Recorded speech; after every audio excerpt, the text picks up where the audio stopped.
Are you guys ready? Are you excited to hear Dr. Susan Brady? I'm Marnie Ginsberg from Reading Simplified, and we are thrilled to be able to host Dr. Brady for this talk. Maybe you don't know much about Dr. Brady, but she has been doing work in reading for many, many years. She even got her PhD in cognitive psychology at the University of Connecticut in 1975. And she's now a professor emeritus of psychology at the University of Rhode Island. And she's held positions at the University of Sussex in England, University of St. Andrews in Scotland. That's amazing. I got to go to Scotland this summer. You must have really loved that. And even the Haskins Laboratory. So she's done phonemic awareness research, phonological awareness research, even as early as the 80s. So she's really an expert on that. She has been concentrating over her career in literacy on the linguistic underpinnings of reading development and the nature of language weaknesses for struggling readers. In addition, she has been committed to translating the implications of the larger body of reading research for practice and has conducted professional development projects for educators. And that's why we are so thankful to have her to come today to actually take this huge body of literature about phonemic awareness and consolidate it into a nice, compact body of a list of things for us to do. And Dr. Brady has even influenced the recent fact sheet that the International Dyslexia Association has presented. So she's at the cutting edge on this translation of research to practice. And I think it will be very provocative if you haven't heard her speak before. All right, there we are. Can everyone see it? Let us know in the chat. And can you hear me? Yes. Okay. I will be here, but I will be off screen, Dr. Brady. Thank you. All right. I see you over there. All right. So I am very pleased to be here. I thank Marnie for inviting me. I thank all of you for being interested in having your own understanding of the science of reading evolve. I think it's important to keep up. This isn't a static field. And I sometimes find that people talk about the science of reading as if it is in marble formation as of the 1980s or something. And we know more now that's truly helpful. So I want to share that with you, and I hope you'll find it informative. So, Marnie, did you see my thumb? Okay. I'm going to talk about how phoneme awareness actually develops. It's not what you've typically heard. I'm going to talk about the importance of integrating phoneme awareness activities with letter knowledge, handwriting, spelling, and reading. So it is not the case that we do phoneme awareness over here and then some other time we do a bit of letter knowledge. How can we integrate these things? Children make much better progress when we do. And I want to underscore that this has benefits. This approach has benefits for all students, for students who come speaking a second language or a different dialect, or who are biologically at risk for dyslexia, or kids who are typical learners. So it's really beneficial. Along the way, I want to point out two misinterpretations of research that are misleading common assessment and instruction practices very much today. So I want to first start with a little review of terminology in case not all of these terms are familiar to you, because we'll be bouncing back and forth. So phonological awareness is the umbrella term. It's awareness of all of the sound structures in spoken words. That includes awareness of the larger sound structures, words or rhymes or syllables or subparts of syllables that are onsets and rhymes. So those are the larger sound structures. What's critical for reading, what's been shown to be the important part for reading, is attaining phoneme awareness, awareness of the individual phonemes in spoken words. So I'm personally moving away from using the term phonological awareness, unless I'm referring to both of them, because otherwise it tends to get misunderstood and people make assumptions that, well, we're talking about phonological sensitivity or we're talking about phoneme awareness, and it can be ambiguous. So I would recommend that we use phoneme awareness, if that's what we're talking about. Okay.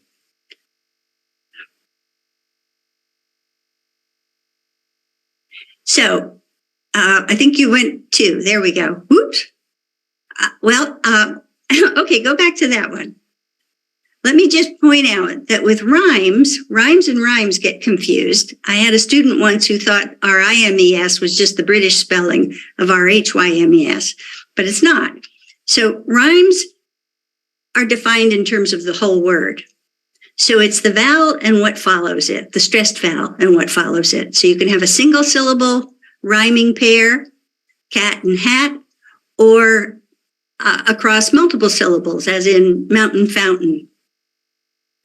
My screen has gone strange. Oh, there it is. With rhymes, they're defined in terms of the syllable. And I think people get it mixed up because often we're looking at a one-word pair of R-H-Y-M-E-S's, and they also look like R-I-M-E-S's. But here in the word fantastic, you can see there are 3 rhymes. The an and fan, the ass and tass, the ick and tick, and 3 onsets. Okay, so just to clarify. All right, so let's go on. How did this field begin? There was an awesome pair of researchers at Haskins Labs, where I was lucky to have a research assistantship as a grad student and have been connected with the place ever since. And they were mulling over what are the demands of learning to read? What do you have to know to learn how to read English? And they appreciated that the child, if they're going to learn this alphabetic system where the symbols stand for the consonants and vowels, then children must be able to notice those consonants and vowels. They must have some awareness of it so they can get what's referred to as the alphabetic principle. What's our writing system based on? Every symbol stands for a phoneme, a consonant, or a vowel. So they said, okay, if that's the case, is it true that little kids arrive at school and they're aware of the individual sounds in the words they speak?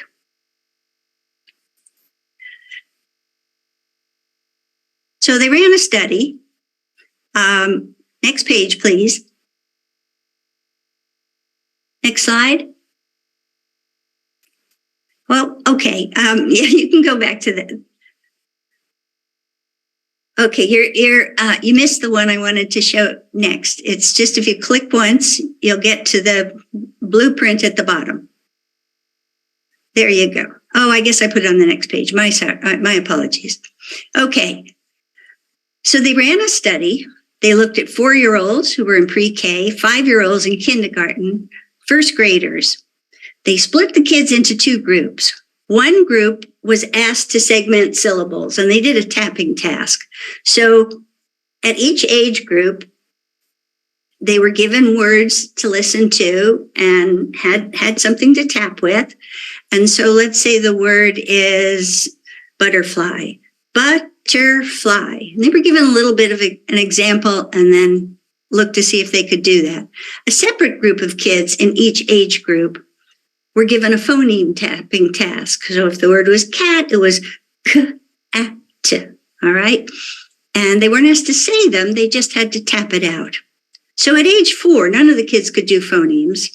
And in the syllable group, almost half could do that tapping task. In kindergarten, it was pretty much the same for syllables.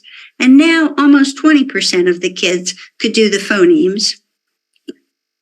In first grade, and this is probably more than halfway through first grade, 90% of the children could do the syllable task, and 70%, only 7% could do the phoneme. So there'd been a big boost in phoneme awareness. What they observed was that it was the children who were struggling readers who were that other 30% who hadn't mastered phoneme awareness at an appropriate first grade level.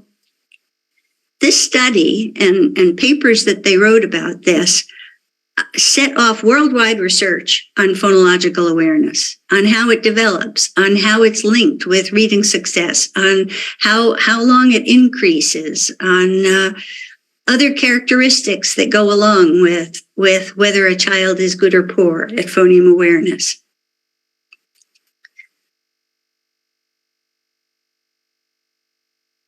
Okay, all right, thanks. So in looking at how it develops, there seem to be 2 lines of research.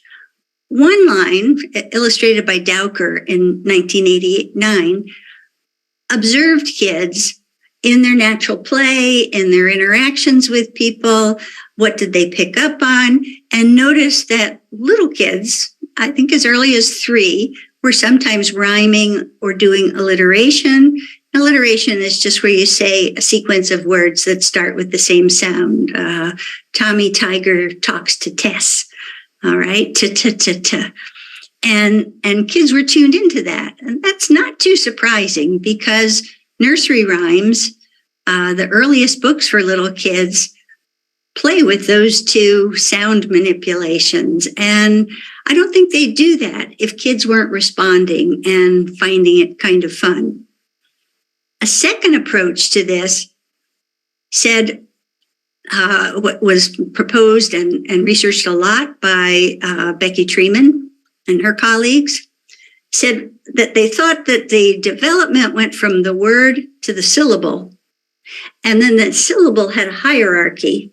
It could be subdivided into the onset, usually the consonant before the vowel, and the rhyme. The rhyme is what follows, but just in that syllable. And then the next layer down was for those onsets and rhymes to subdivide into phonemes. Now, both of those approaches, next slide, please, focused on larger elements seemingly to be available to kids first. And this led to what I'll refer to as misinterpretation number 1. That the awareness of larger segments necessarily precedes phoneme awareness. It was very appealing to have this larger to smaller framework, and that really has dominated for decades. Now, if we look at what we've described in terms of phonological awareness, this is one of the kinds of illustrations that you can find. There are many of them, lots of umbrellas, lots of stair steps. And on the left, you can see the phonological sensitivity, those larger speech sounds. Now, one thing you find when you look at phonological sensitivity models is they're not consistent. So this one starts with words and sentences, then to syllables, then to onset rhyme. Now we're back to rhyme and alliteration. So there's a question about which model and which combination people are using. When we go over to the phoneme awareness side, you have that raindrop at the top, that's phoneme awareness. Phoneme and phonemic are synonymous. And then you have activities, not different units, but different activities. Can you isolate the phonemes? Can you blend them? Can you segment the phonemes in a spoken word? And can you do manipulation activities, addition, deletion, substitution? So we're going to come back to this after we look at some of the research. Now, when researchers started to say, how does phoneme awareness development? One of the important questions that was asked was, is it the final phase in the natural development of phonological awareness abilities? So if we think about children's motor skills, they typically roll over first and then sit up and then maybe crawl and then perhaps stand with some support. And it's a predictable sequence that happens in a pretty consistent time frame. There's some variation, but we're not talking about kids not getting it until they're 7 or 8 and going to school, right? We could also talk about the sequence for language development. José Marias, who was in Belgium with his colleagues, wondered about phoneme awareness. Would it develop if we were in a community where folks didn't have education, perfectly bright, capable individuals, but living in an undeveloped rural kind of setting? So he went to Portugal, where there were some places with that circumstance, and tested adults and found that most of the adults had zip for phoneme awareness. A few could do just a little bit, and they seemed to do better at the larger units, the phonological sensitivity stuff. Several could rhyme, several could tap syllables. But what he concluded is that phoneme awareness is not the result of a sequence of linguistic development, a sequence of cognitive development, that something else has to go on in order for people to acquire phoneme awareness. Okay? So many folks have observed the contribution of reading instruction to acquiring phoneme awareness. Shlomo Benton, who was in Israel in 1991, did a study where he took advantage of the structure in Israel where kids begin school when they turn 5. And so he got a group of children who were all very close to 5. Some of them were a month or two above 5. Some of them were a month or two below 5, but really they're very close developmentally. The ones who had reached 5 began school. That's group A. The ones who were just a tad younger didn't go to primary school that year. And at the end of the year, the group A kids, who were perfectly normal developmentally, had been very well matched with the group B kids at the beginning, looked the same, but they did not develop phoneme awareness. Only the kids who had gone to school that year developed phoneme awareness. So phoneme awareness development usually occurs in the context of learning to read. Now, I put the word usually in there because though it's the common pattern, it's not necessary, as you'll see. So Lundberg, Frost, and Peterson. Now we're back to Europe. Lundberg was Swedish, and this study was done on an island off the coast of Denmark. At that time, in the schools there was no instruction in letters or reading in kindergarten. It was viewed as a social learning experience, a play learning experience, general concepts, how do you behave in school, but you're not trying to teach the kids how to read.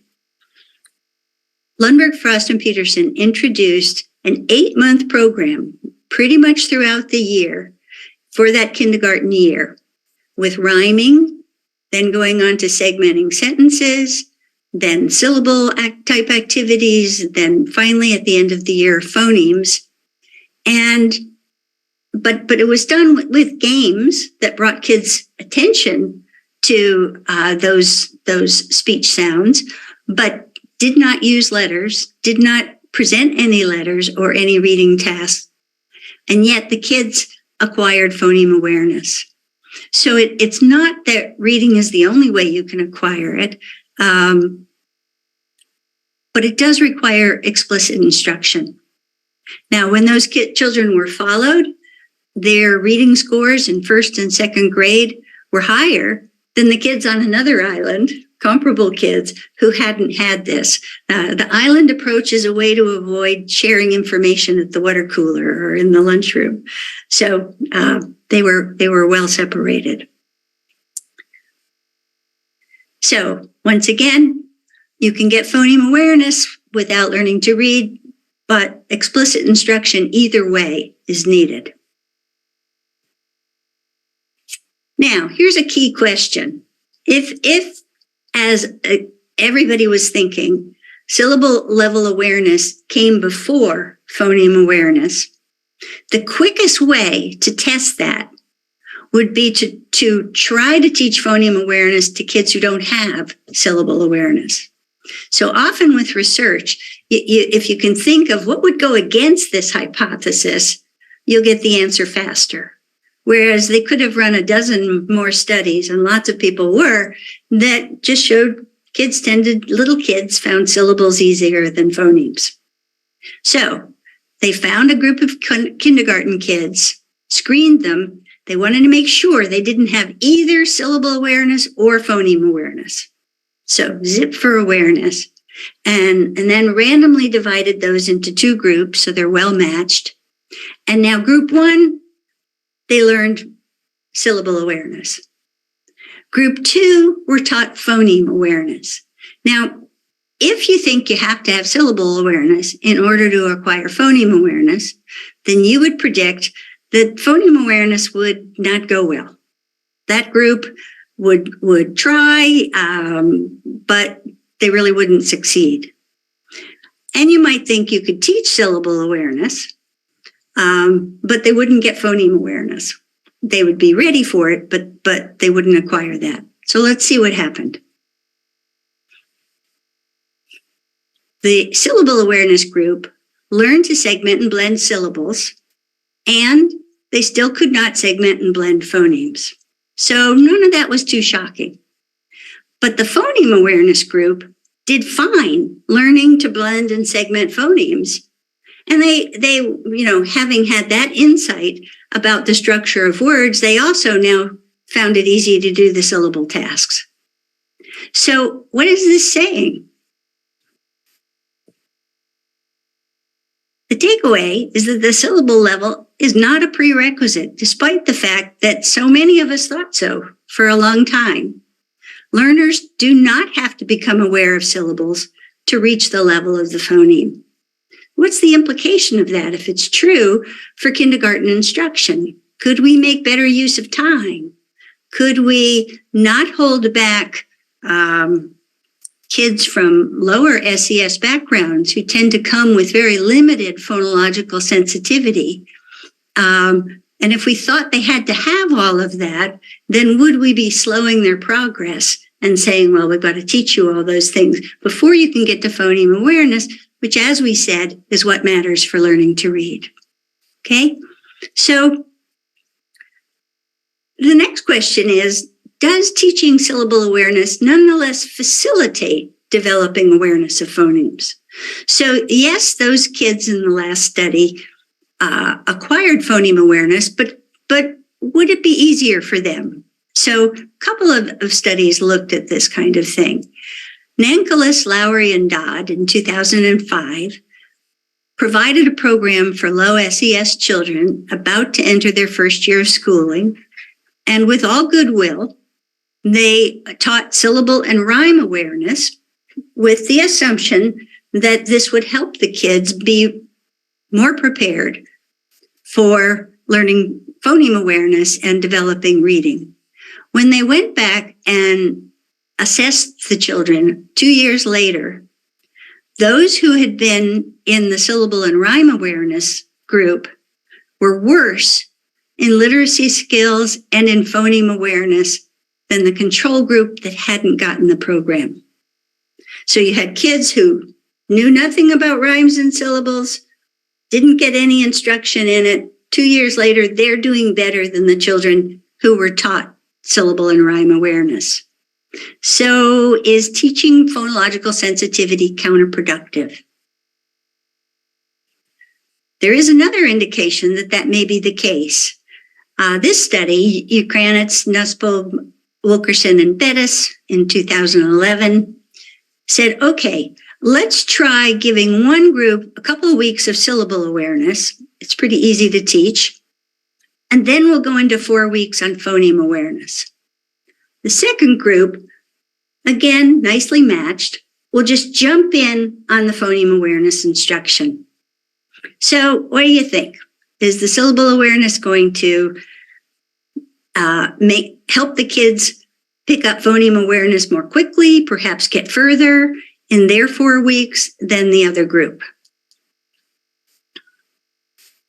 So there were no differences in the children's phoneme blending and segmentation by the end of the 4 weeks that they had on phoneme awareness instruction. But the group A kids who'd had syllable awareness stumbled more at the beginning of the phoneme awareness. It was a little more confusing for them. So you've been asking me to listen to syllables, to count them, to tap them, maybe to delete them. And now you want me to do what? And so that change from the syllable to the phoneme discombobulated them for a little bit. There's lots more research to support this, and I'll indicate some of that later on. But my conclusion is we don't need phonological sensitivity. That we can start in kindergarten on phoneme awareness, and now we'll still have to talk about, well, how do you do that? How does phoneme awareness develop if it doesn't develop after phonological sensitivity? Now, in 2000, as you may well know, something called the National Reading Panel Report was produced. There'd been hubbub in Washington about reading methods and should the government be doing something, and children weren't doing that well, and the National Assessment of Educational Progress. And so the Congress recruited a bunch of researchers across the country, different perspectives, and gave them the charge to go through tons of research and yield and produce a report. And the part of the report that I'm focused on is the first chapter that had to do with alphabetics, phoneme awareness, and phonics. Okay, so what did they find? They said phoneme awareness training benefits not only word reading, but children's ability to read and spell for months, if not years, after the training has ended. And they put the emphasis on phoneme awareness. They did not encourage phonological sensitivity training. The relationship between phonological sensitivity and reading ability, there's a correlation. It is positive, it is significant, but it's much weaker than the relationship with phoneme awareness and learning to read. And they were underscoring that. And the long-term benefits have been replicated in a bunch of longitudinal studies where you take a group of kids and you follow them over several years. I think Bradley and Bryant followed kids up, maybe it was Blackman, until kids were 14 and still could see differences as a result of phoneme awareness training early on. Other reviews of the research after the National Reading Panel report also came to these conclusions, both for typically developing students and happily for students with speech or language impairments. So full range of kids benefiting as a result of phoneme awareness instruction. Oh, there I go, trying to advance. So if phoneme awareness is what matters, why is there so much instructional focus on phonological sensitivity in published kindergarten and first grade programs in the US? There are a couple of programs that dominate most of the market. Both of them work on larger units for a fair amount of time. And how's that working for the kids? I'm not going to answer that question, except I think it could be better, much better. So why is this the case that these programs are being used, that this approach is being used? I think one reason that's understandable is that development of phonological awareness that's been observed in young children, as in the Liberman study, led to a faulty assumption. It was understandable, but the faulty assumption was that a child can't reach a later stage, a later skill, without having mastered the earlier ones. And that belief has become widespread and deeply held. So let me just take any guilt off your shoulders if you have believed this. As I said, I did for quite a while until evidence persuaded me to move on. So if you believe this, it's probably what you were taught. And it's what your materials are guiding you to do. So I know people are doing their very best and have good intentions. And so I would just say it's time to move on. And don't be hard on yourself. Now, a second reason, when that National Reading Panel report was released, and it was making a fuss about phoneme awareness and phonics, and that was not fitting in with what was happening in education circles by and large. When 3Qing was advocated, phoneme work was minimal, etc. And so there was kind of some pushback of, here's this science-based report. We don't want to say that we don't believe in science. And so what I saw happening was kind of a token version. People were a little more comfortable with phonological sensitivity because it didn't involve letters or phonemes as it was being taught, and was kind of playful. So they said, okay, we can do that. And it came to dominate kindergarten and even part of first grade, avoiding the phonemes. And then, alas, there wasn't as much instruction on phoneme awareness as was needed. So we often see that kids who didn't get all the way there on phoneme awareness are making certain kinds of errors that we'll talk about in a bit when they get to third and fourth grade that can signal they still need a little bit of help because they didn't get it sooner. If it had been taught differently, they'd have gotten it sooner. Okay, so I call that token instruction. Now, another theme I want to share with you that's coming out of the research is that there are big benefits of integrating instruction in phoneme awareness with letter knowledge, with handwriting, with reading-related activities. The National Reading Panel report noted a reciprocity between phoneme awareness and phonics.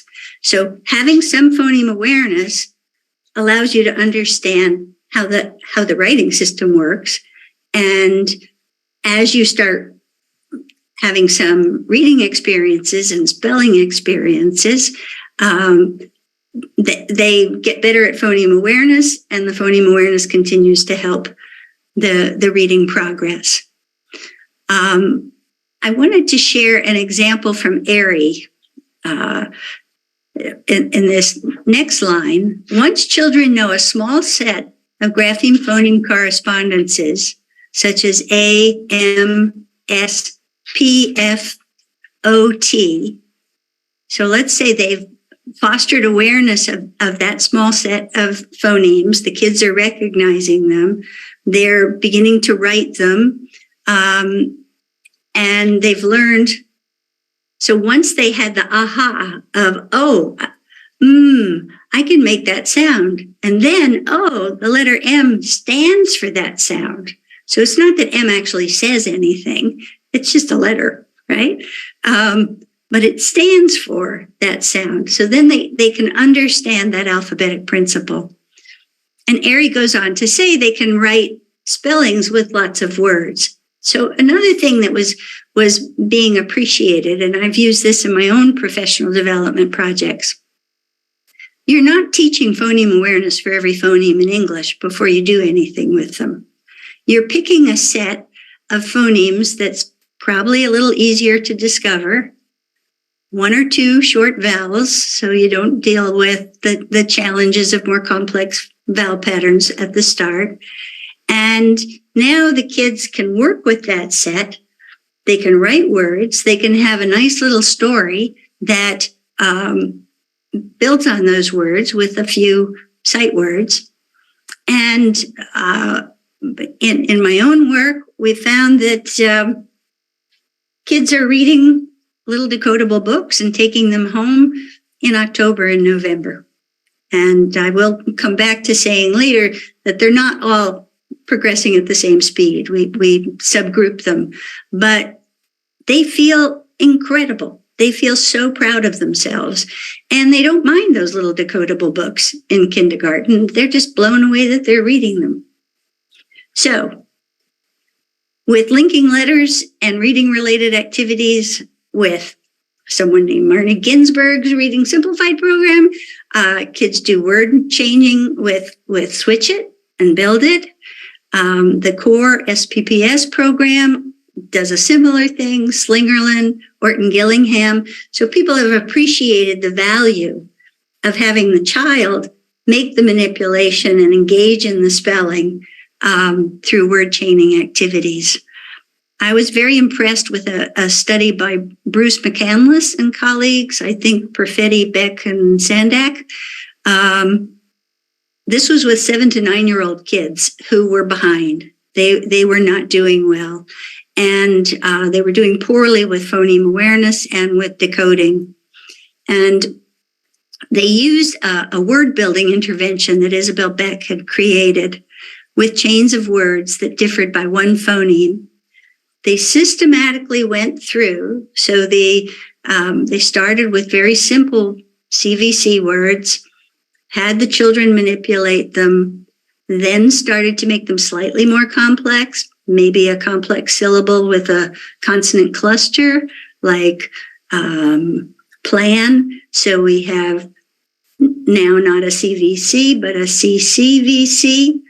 And as they got better at those, gradually moving on until they got to this amazing looking syllable that we are capable of in English with a consonant, consonant, consonant, vowel, consonant, consonant, which is what we have with script. Handwriting also is beneficial. And I think we've had a problem with reducing handwriting practice and experience and relying on keyboards. Handwriting helps students learn the letter names and sounds. And now that we have neurological studies that look at what parts of the brain are active when a learner is reading, you find that the part of the brain that processes handwriting is activating when the student is reading. And so those networks are reinforcing and boosting each other. Okay, so the general theme there is integrate and incorporate letters. But there has been a prevailing view in education circles that mastery of phoneme awareness is achieved, it is documented by having students do deletion, substitution, and addition tasks without letters. So if you're giving a child a smile and say, what's smile without this, and they just have to do it in their heads, that is thought to be a pure measure of phoneme awareness. But you can see I'm calling that the second misinterpretation of research. And again, what is now known is that the skilled reader automatically activates their knowledge of how a word is spelled when they hear it. So this may be, just a little below consciousness or bubbling up just a little bit. But what has been well shown is that good readers do better on these tasks because they're good readers, because they are good spellers. And so they have that knowledge to support them. It doesn't just become a burdensome memory task. It is, more memory demanding. So let me give you, see if you can get a feel for this finding. I'm going to give you the word bats. What is bats without this? So I'm guessing you found it fairly easy to say bat. Right? Okay. What's box without this? Did you notice that it takes longer? And why is it taking longer? Because with bats, you just automatically picture in some way BATS, take the S off, all you have to do is read the bat. Whereas box, of course, the X is representing a combination of K and S. And so there isn't that straightforward mapping that can help you do the task. So it may be that all we're doing by having that task as part of batteries is figuring out who the better readers are. It's not necessarily the indication, the index of skilled phoneme awareness. Okay? All right.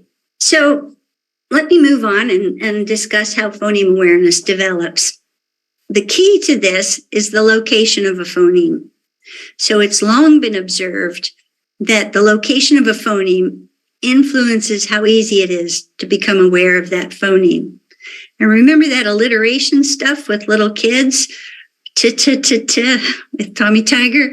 The initial phoneme is the easiest for a child to become aware of in a spoken word. So we're just talking spoken words, of course. And for that task, you want to avoid any consonant cluster. Just have a single consonant typically, although you certainly can do it with vowel sounds. So what's the first sound in apple, right? And it's probably good to do that when you're working on those sounds. But note, I also put the d in dancer, which is a 2-syllable word. I think as long as the first phoneme is a single phoneme, you can have a longer word. You know, what's the first sound in dinosaur? It doesn't really matter. After awareness of the initial phoneme, awareness of the final phoneme seems to be the next easiest. And so we have the s in bus or the ch in teach. And there you want a 1-syllable word because I think it is a more cohesive structure to try to focus on the end in. It wouldn't really matter if you had a cluster at the beginning. So if I said, okay, I'll use plan again. What's the last sound in plan? The n is just as obvious when there's that cluster way back at the beginning. With medial vowel phonemes, I think it is important to use a CVC word. And as you can see, it can be a short vowel, it can be a long vowel, the a and sat, the e and meet. So I would put all of these under the label beginning phoneme awareness. We're talking about the external phonemes on either end of the word and the medial vowel. Okay. Advanced phoneme awareness is when kids can handle those internal consonants. So in consonant clusters, I came through linguistics and learned that label. I think lots of folks refer to these as blends. So I'm not sure how separate level 4 and 5 are. It's just the difference in the complexity of the word. Does it have one single blend, or does it have a couple of blends, or a blend that has 3 consonants? But what you definitely see is that those older students who I was referring to before, who maybe didn't go far enough in phoneme awareness, they will probably do fine with the beginning levels, but you'll see problems showing up with advanced phoneme awareness. And I think because we haven't made it really explicit to teachers that this is the advanced stage, there may be neglect in not covering that. So I worked on a graphic, and I'm not asking you to read this. Let's go to the next slide. What I was trying to do was have one bulb that represented beginning phoneme awareness. And so if you look at the first on the left, that is to represent the initial sound. Second is to illustrate the final sound. And third, that medial vowel. And notice the emphasis is there. You're going to link with letters and help the children gain the alphabetic principle with those. Now let's go on and look at the bulb when we're at advanced phoneme awareness. So we still have the beginning, the end, the middle, but now we have a couple more layers that represent those internal consonants. And this kind of a syllable is called a complex syllable if it has one or more consonant blends. Okay. So I don't know if you find the graphic useful, but was just trying to get something visual to represent it. Now, how do we know this is how it develops? Spelling turns out to be a fantastic window on what children understand. And if you look at their errors, they're packed with information about, does the child know, have the phoneme awareness necessary to spell this word, to be aware of all the speech sounds in that word? And does the child know what the spelling pattern is, what the orthographic pattern is? And if you look, it's pretty easy to tell the difference. So I've put down some examples here that show this developmental sequence. So rank beginners might just put down a letter, and it might well be a capital, for a whole word. So they've discovered that butterfly perhaps starts with B, and they know that B has the B sound, and the rest of it's just a glob that they can't take apart. And then you see students, children, spelling the beginning and the final phoneme, and leaving out the medial vowel.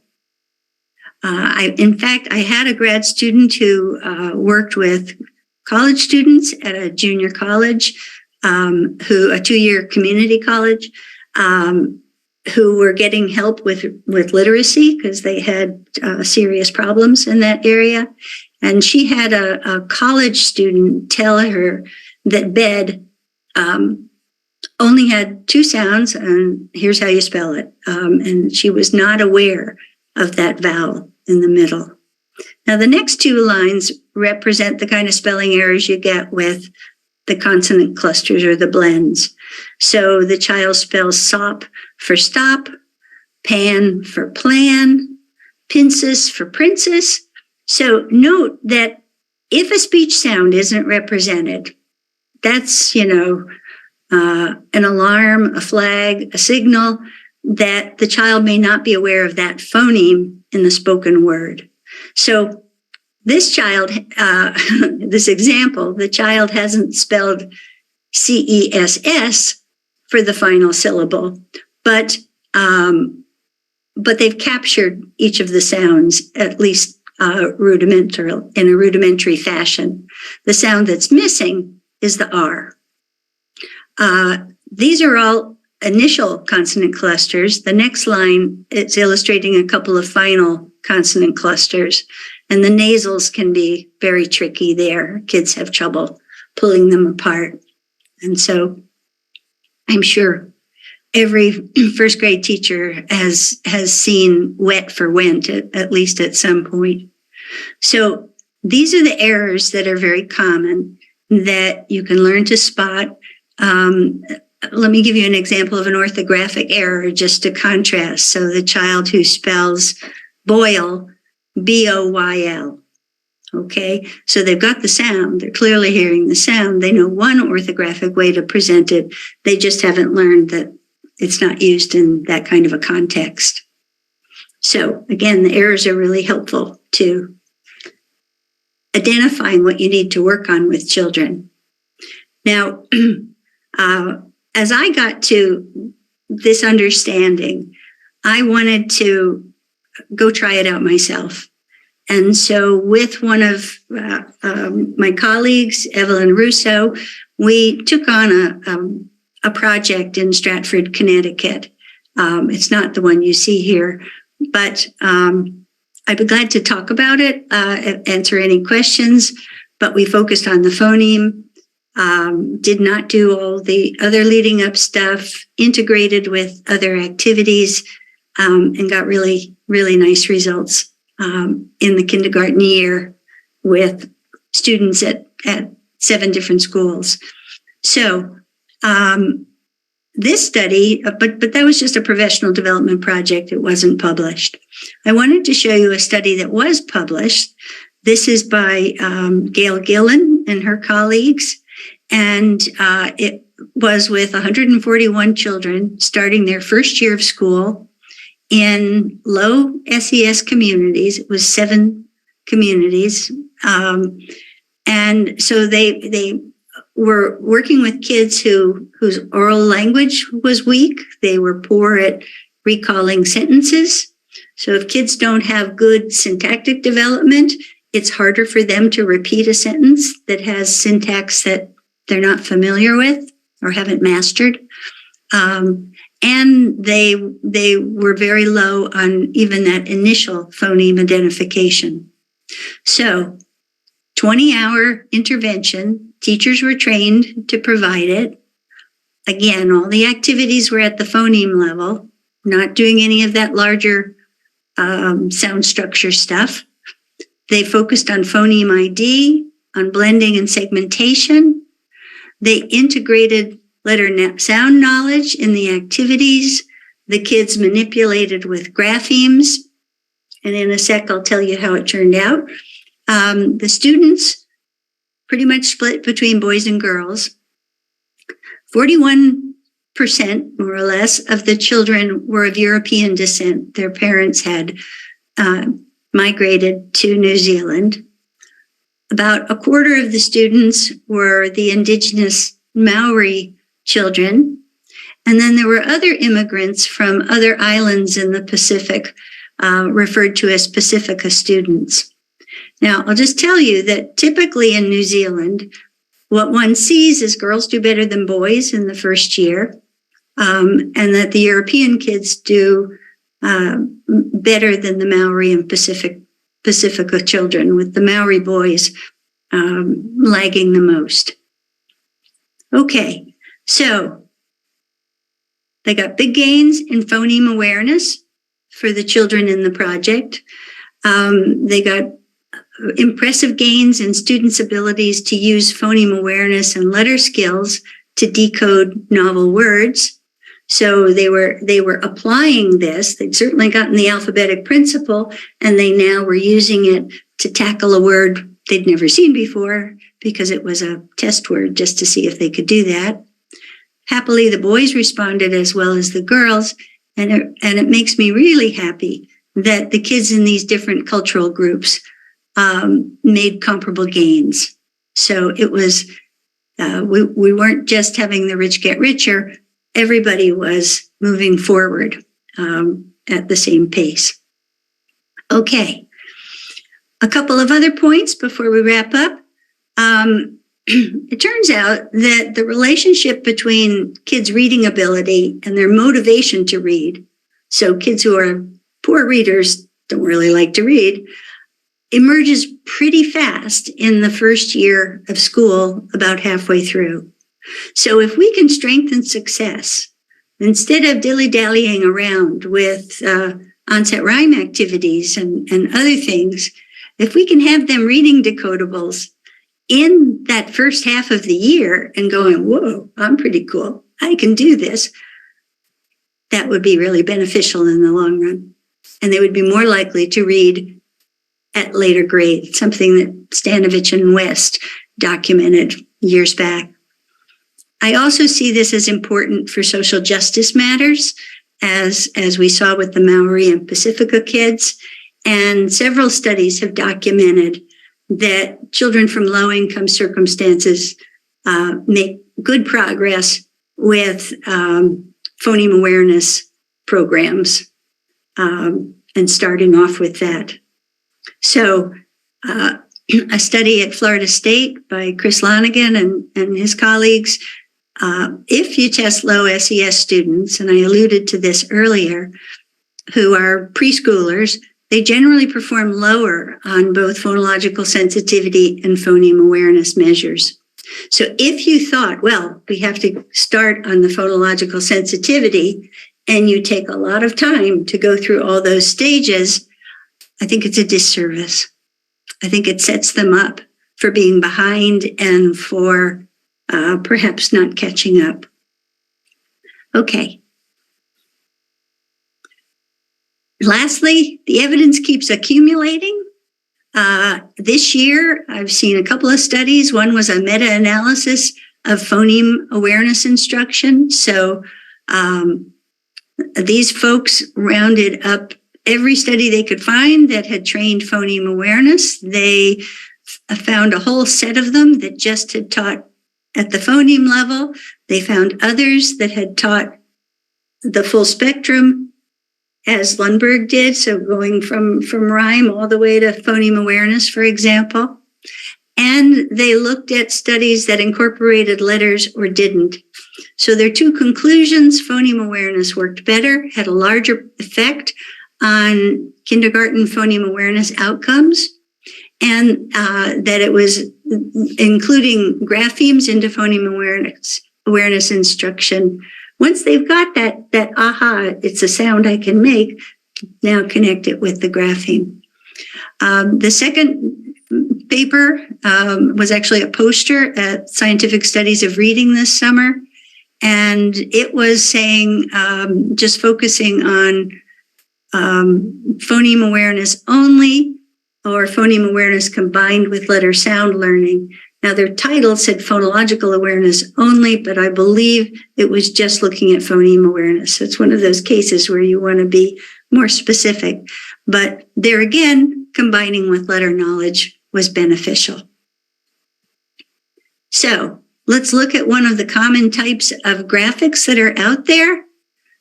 Rhyming and alliteration, followed by sentence segmentation, followed by syllables, followed by onsets and rhymes. If we can skip all that, it might help with the delay because of COVID, and we can focus on the phoneme level. But here again, I want you to focus on the position sequence, not so much on these activities. Okay, so to wrap up, there's not a continuum for teaching phonological awareness from larger segments to the level of the phoneme. This has been confirmed in multiple studies. In kindergarten, I strongly recommend jumping in at the phoneme level and incorporating letter knowledge and handwriting throughout, and then linking what students have learned with spelling and reading tasks, as I was using that airy example to show how with a small set, kids can be going back and forth, can have that integration without being overwhelmed, and can have the excitement and satisfaction of being able to write a note, being able to read a little book, feeling empowered. So please go away knowing that phoneme awareness develops in terms of the positions of phonemes and syllables. Initial, final, medial is beginning awareness, and then the internal consonants in words that have complex syllables, a complex syllable, and have consonant clusters. Okay, now, final slide. We need to help folks shift from the umbrella and stair-step representations to that focus on phonological awareness to a focus on phoneme awareness. How does it develop? And what's the value of integrating instruction with letters and orthographic tasks? So it's going to take a while to penetrate the belief system that's out there. And accordingly, there's a critical need to alter the standards and the legislative requirements and teacher preparation to align with the current research and the accumulation of research. So doing these things would benefit students, would benefit their teachers, and everybody would be happier. I once had a professional development project. We were in 125 schools in Connecticut and Rhode Island, inner city schools. And the one in Hartford, we had one of our mentors working there who was really outstanding. And at the end of 2 years, well, I should say at the beginning, only 19% of the kids met the first grade expectation at the end of the year, the Connecticut standard for reading progress. At the end of 2 years of working with us, So it wasn't, just a lecture and then you go away. 100% of the kids met the Connecticut standard. So it wasn't our test. It was the test that had been used by the state, the kind of test, for quite a while. And the principal was exuberant, threw a party. All the parents came, the kids came. Parents, we hadn't changed the education level of the parents. We hadn't changed their economic circumstances. But we'd use this knowledge to train students, and we had teachers crying. If only I'd known this before. We had parents crying. His older brother can't read, and now he's reading the newspaper to us. So it really can be a glorious thing. So with that, I will say thank you for your attention. I hope the pace was okay, and I'm happy to answer any and all questions. Thank you so much. Carol, I think, represents what a lot of us are thinking. She says this was great. So did Lindsay. She said this PD is fantastic. And Carol said that research studies are what convinced me of the most effective methods of getting children reading. Appreciate studies plus logic. So I agree that what you guys saw was and heard was a great literature synthesis, and that's so much more powerful for helping us know what to do with our instruction rather than hearing about one study here, one study there. But she went back to square one and covered a gamut. And we have a slew of questions, so I'm going to just pepper you with them. I'm going to start with Susan's question. She said, I got a lot of thank yous. I'm sorry the chat didn't work. But so we're getting a lot of thank yous, so I got to scroll back. And Susan says, if I was going to convince a teacher to stop spending 15 minutes a day on one of those phonological sensitivity programs, which study should I share? I did write a paper for the Reading League in 2020 that was let's revisit the National Reading Panel report 20 years later. Okay. And so I covered both phoneme awareness and phonics in that chapter. And then I actually wrote a longer paper first, and then they told me I only had 5,000 words. So we wound up posting the longer paper on the Reading League website.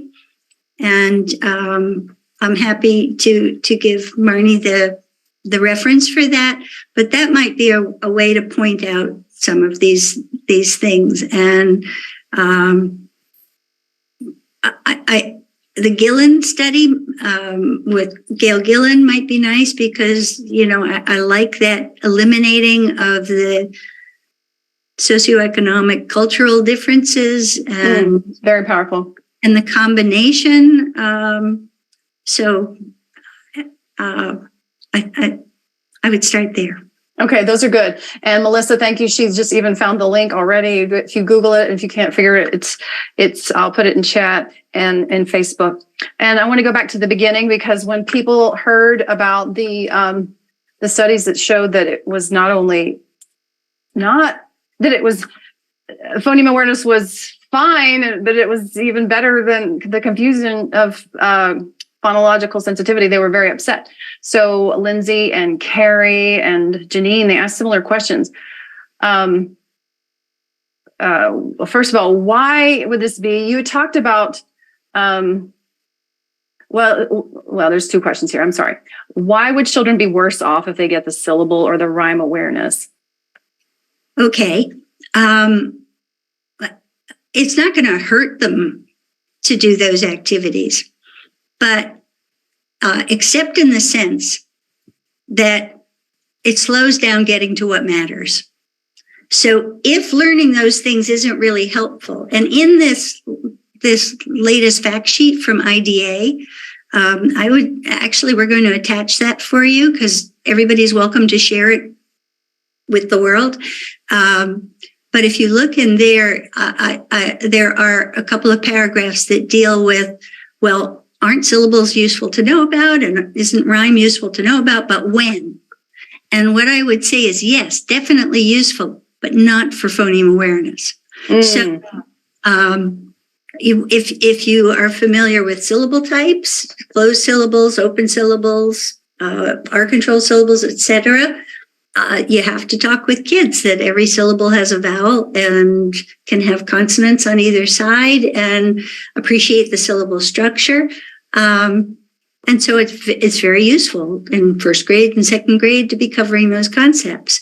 Rhyme might be something that comes up when you have kids doing poetry and making little rhymes themselves. So it doesn't damage their brains to develop rhyme awareness or syllable awareness. It may cause a little confusion when you go to the next level and what am I listening for? Mm-hmm. But I think mostly it's that it doesn't add to it. Mm-hmm. It doesn't facilitate getting phoneme awareness. And kids have, I am a firm believer that you can teach anything in engaging ways and fun ways with kids or in dull ways. So that old expression of kill and drill phonics, well, that's just bad teaching of phonics. Okay, so I've had a blast helping little kids develop phonics skills. And my impression is that the Switch It program is also one that's really enjoyed a lot by children. That's one game that, I mean, the kids call it a game. And so we think we're tricking them, teachers, don't we, parents? Because they're actually learning about the alphabetic principle, letter sound knowledge, and phonemic awareness. I wonder also if the syllable awareness, maybe you alluded to this, the syllable awareness is, it's unintentionally blocking the alphabetic principle. I don't know if it does. It is curious that when you get phoneme awareness, then the children access syllables as well and other units. It may just be an attentional thing. If you're looking at the larger chunk, you don't think about the individual one. So I think several people wanted to get kind of confirmation. You didn't use a lot of names of programs, and I appreciate that. But at the same time, people are using programs. I just want to wait, am I hearing this right? Like Tristan said, based on this research, are programs that do exercises in phonological sensitivity followed by phoneme awareness not the most effective thing to use? Example Haggerty. Yes. So without using names, if a program is starting with phonological sensitivity and spending some time on that, I will say with Haggerty, they jump around and do different kinds of activities, and I'm not sure that's the right way to do it either. They have added some letters this year, but I don't know. I just haven't explored how systematic it is, because remember that small set. It's not that you're just learning all the letters and writing all of them. You're shaping this. So you're building a depth of knowledge with a set of letters that then you keep adding to and making that set larger as you go through kindergarten. So I think the hodgepodge approach is not supported, and I think we don't need those larger elements. So even though they may be fun, the question is, are they academically useful? And so I would have fun a different way. Good. Laura would love. Let me just, if I could say one more thing. So in looking at a program, if they're doing all the phonological sensitivity stuff, it's not efficient. If they're not incorporating letters, it's not efficient. It's not as productive as it could be. The letters reinforce the phoneme awareness reinforces the letter knowledge and the spelling knowledge, and they just start putting this together in the system more effectively. So those would be two questions to ask if you look at any program. And what I think is important, that people are kind of confused. How do we get in this mess? And you talked about tokenism. I think that's an excellent explanation. And the other thing is that the research is vast, and some studies, as Dr. Brady cited, like the Lundberg and colleagues study, it showed phonological awareness alone was causally productive. So, well, not exactly. The Lundberg study went all the way to the phoneme. I misspoke again. You got it. Yeah, but I meant it was without letters. It was without. It was Fritz. without letters. Yeah. Yes. And that Definitely without letters. And so when those programs turn out to be successful, was it just because they did the phoneme stuff at the end? Ooh. Right? So if you always end with the phoneme, then they got some phoneme awareness from this particular program. But with the programs that are out there now, I worry that they're delaying a lot of phoneme work until first grade. And it's not the glorious discovery of the writing system that you can have in kindergarten in a really fun way. So I don't want to sound like, my hair's in a bun and I'm kids and we just hit them with a ruler. So. Yeah. Several people asked about references. And so if you can see the chat, I'm not sure you can because we're having a little Zoom chat problem. I put 3 documents that Dr. Brady shared with me. I'm also putting them in the Reading Simplified Facebook live video in the chat. And then thirdly, it will be on the replay page, which we will have available as soon as possible. So the same place you registered, you can go watch this replay and then also get some handouts, which are very helpful, including one that kind of summarizes the talks of today, one that tells us how does phonological or phonemic awareness develop, and then also the IDA fact sheet, which is very important to look at as well. And it has a slew of good references. It has a lot of the references that were mentioned today. Okay, great. And Linda Diamond pointed out that hi, Linda. It's the SIPS program, SIPPS. So she would know systematic instruction and phoneme awareness, phonics and sight words, fluency and spelling.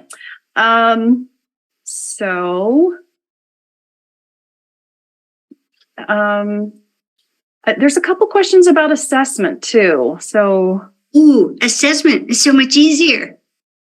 Tell us how it's easier. Asking kids to tap out the number of words in a sentence, or count the number of syllables, or produce rhymes, or try to delete from this and that. I mean, whole batteries, right? Right. Whereas what Evelyn and I started using was a very simple little measure of what's the first sound in each of these 10 words.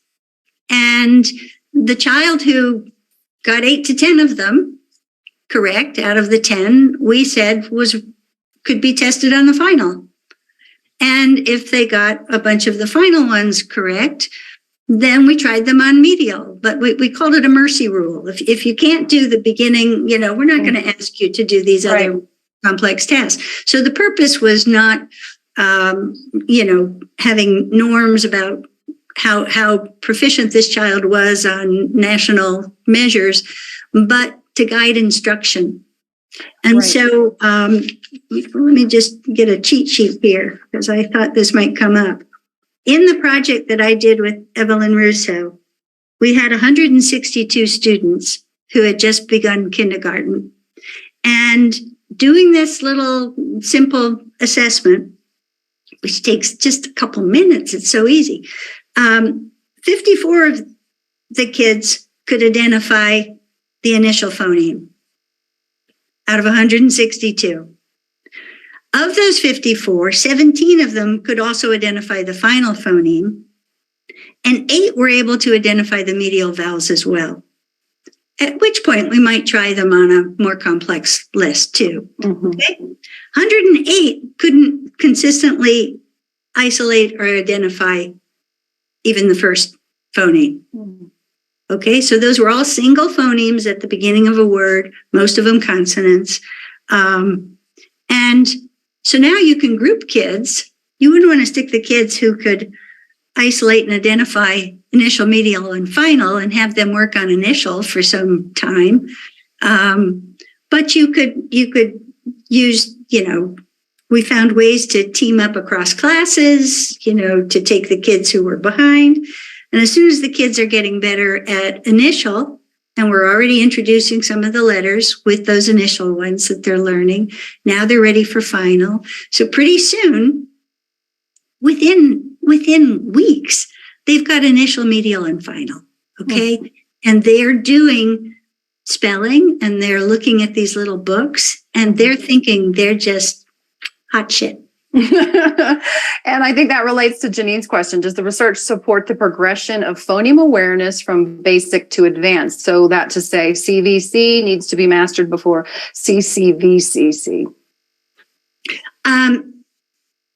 It is backed by the progression of error analyses, Nice. both in reading errors and in spelling errors.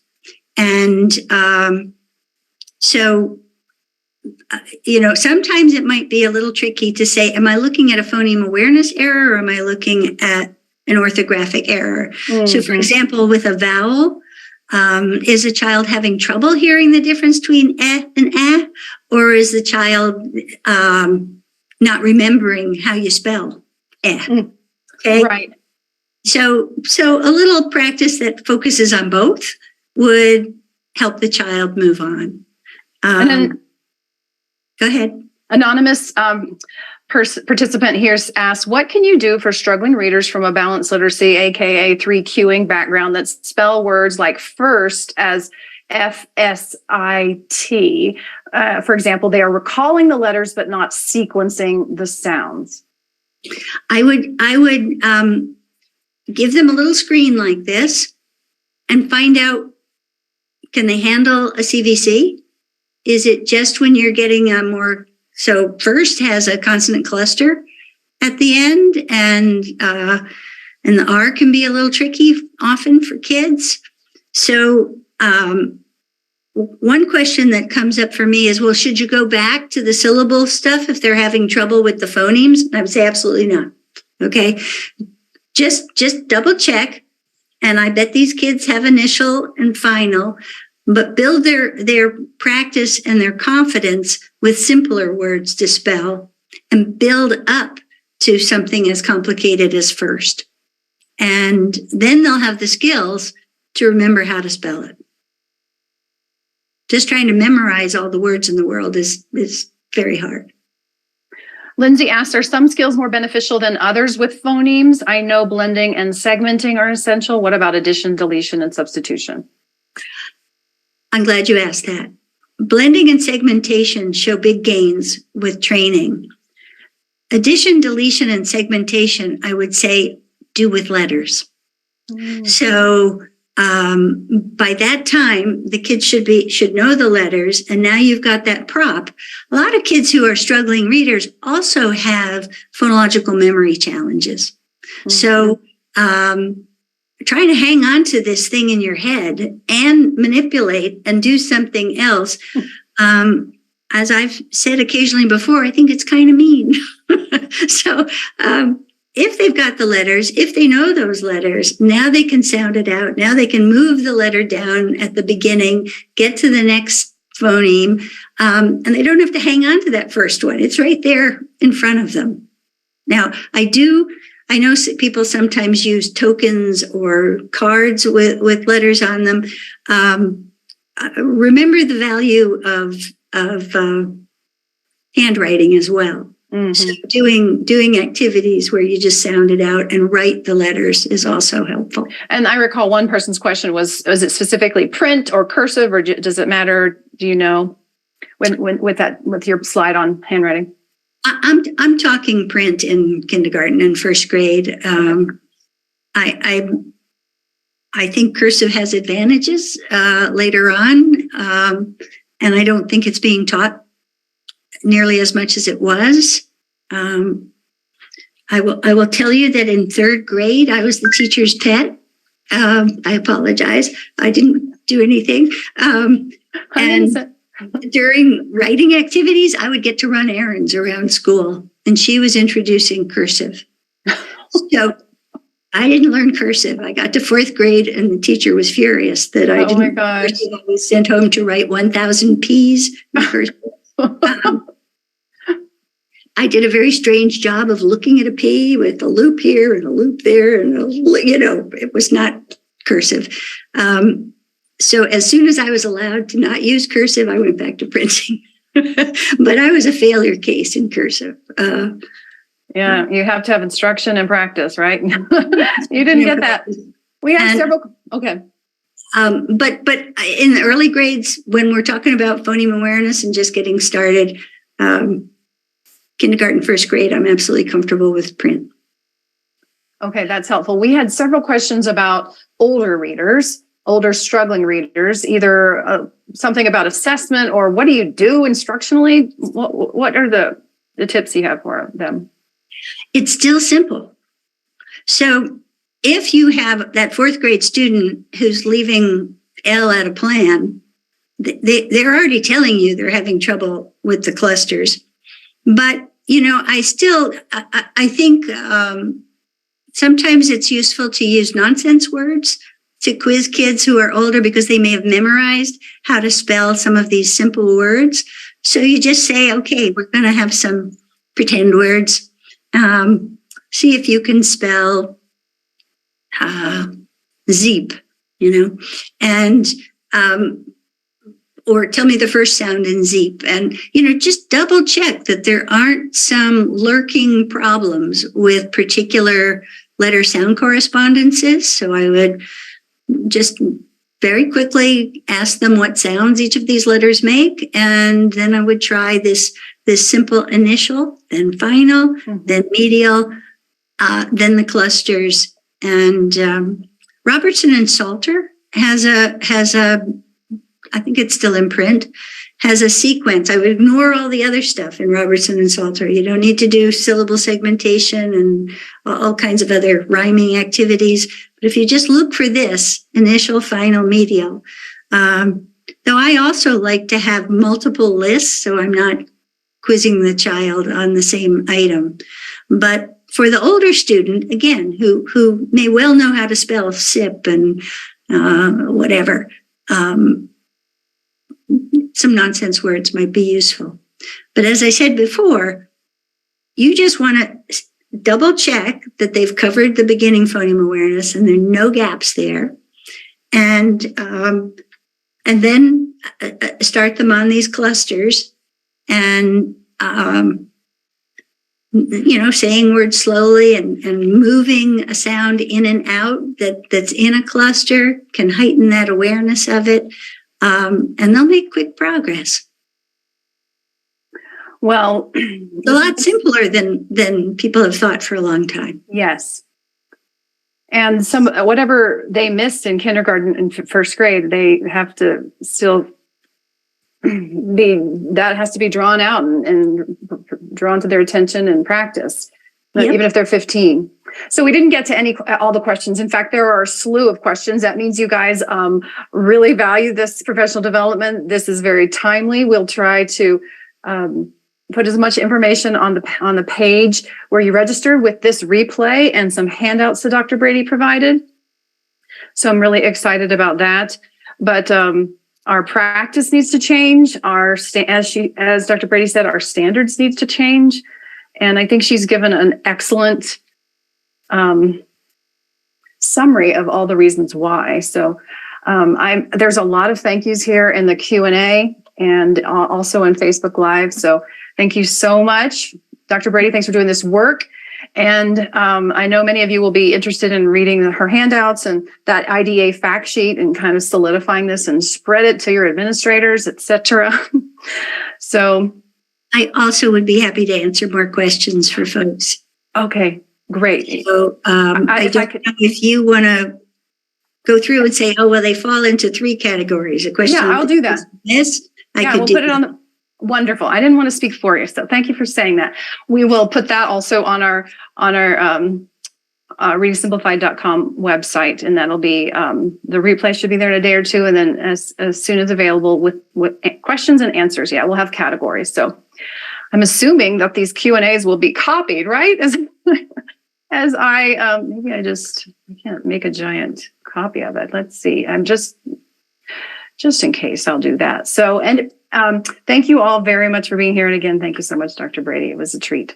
And thank you all. And thank you for your earnest commitment. And I hope this makes things easier for you. There's always a challenge to learn a new practice, but it's really straightforward. And I I hope you're gratified by the progress your students make.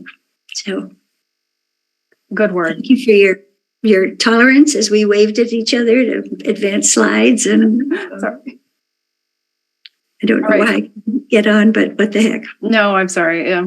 All right. Good night or good morning, wherever you are.